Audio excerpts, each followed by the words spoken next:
काय म्हणतात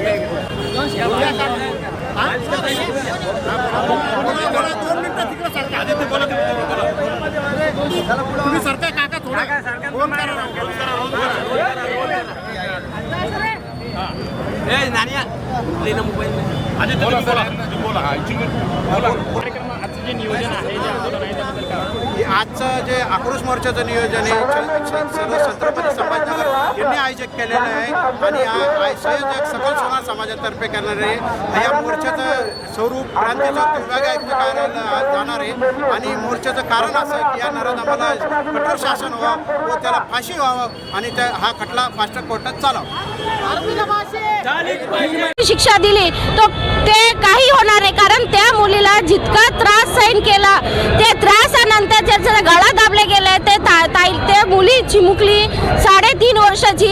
आम्हाला काय महिलांना आता भीती वाटते की मुलींना शाळेला पाठवताना ते भीती वाटते की काय करावं, कारण शाळेत भी त्यांचे कोणी असे आहे का, कारण आज एवढं लहान मुलीला असं होऊ शकते तर आमच्या बी मुलींना त्रास होऊ शकतो। त्याला न्याय मिळालाच पाहिजे।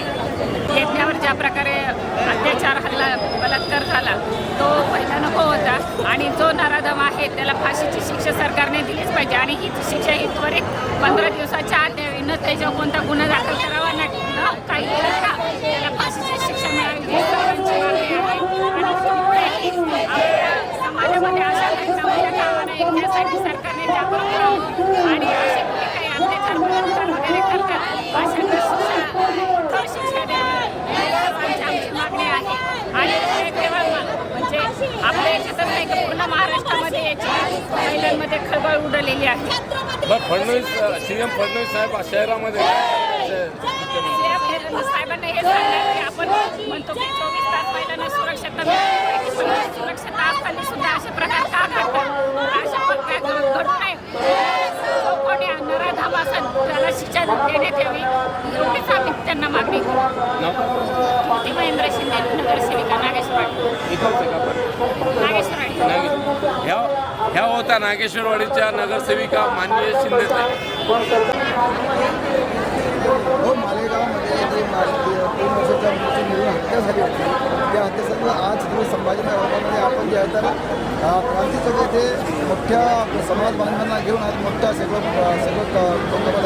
काय म्हणणं माझं एकच म्हणणं आहे की जो फाशीचा विषय हा लॉंग जाईल तर पुन्हा वेळ लागेल त्या गोष्टी एकदम फास्ट काम केलं पाहिजे किंवा इन्काउंटर सारखा प्रकार केला पाहिजे ना। यापूर्वी कितीतरी इन्काउंटर झालेले आहेत ना आणि ज्यावेळेस ते पकडलं गेलं होतं ना त्यावेळेसच पोलिसांनी त्यांना मारून टाकायला पाहिजे होतं आणि त्या प्रकारे असं समजावं की स्वतःच्या मुलीवरच हा अत्याचार झालेला आहे आणि त्या हिशोबाने शासनाने हा फास्ट निर्णय करावा, चांगला एखादा वकील द्यावा सरकारी आणि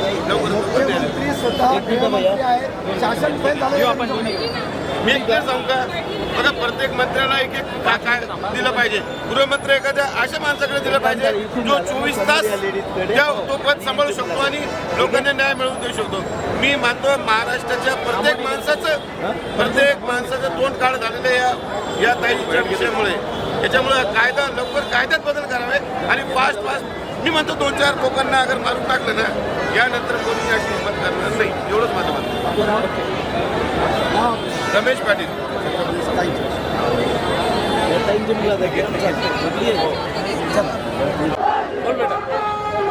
माननीय मुख्यमंत्र्यांना की छत्रपती शिवाजी महाराजांच्या महाराष्ट्रामध्ये ही मोठी शोकांतिकाची गोष्ट आहे की एका मुलीच्या न्यायासाठी एवढे मोठे मोर्चे काढले म्हणून ही सगळी मोठी शोकांतिका आहे। मुख्यमंत्री साहेबांना विनंती करते तुम्ही या घटनेसाठी एखादा कायदा काढा। तुम्ही बोलता फास्ट ट्रॅक कोर्टामध्ये याच्या आधी खूप मोठे केसेस पेंडिंगमध्ये पडलेले आहेत, 3,44,000 केसेस पेंडिंगमध्ये आहेत। तर मुख्यमंत्री साहेबांना आम्हाला एकच विचारायचं नेमकं फास्ट ट्रॅक म्हणजे काय, म्हणून मुख्यमंत्री साहेबांनी या घटनेकडे लक्ष देऊन यज्ञा बाळाची जी केस आहे ती लवकरात लवकर ट्रिपल फास्ट ट्रॅकद्वारे चालवावी आणि यज्ञा बाळाला न्याय मिळवून द्यावा। उपोषणाला बसल्या होत्या साध्वी गायत्री आता काल उपोषण सुटलं त्यांचं।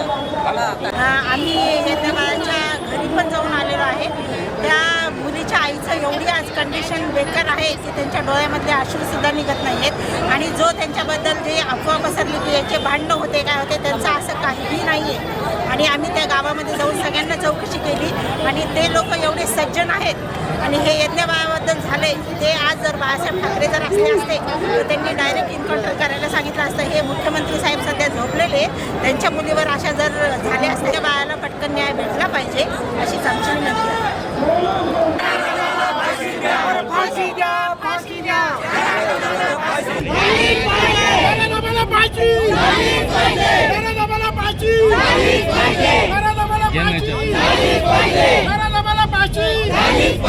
नराधमाला फाशी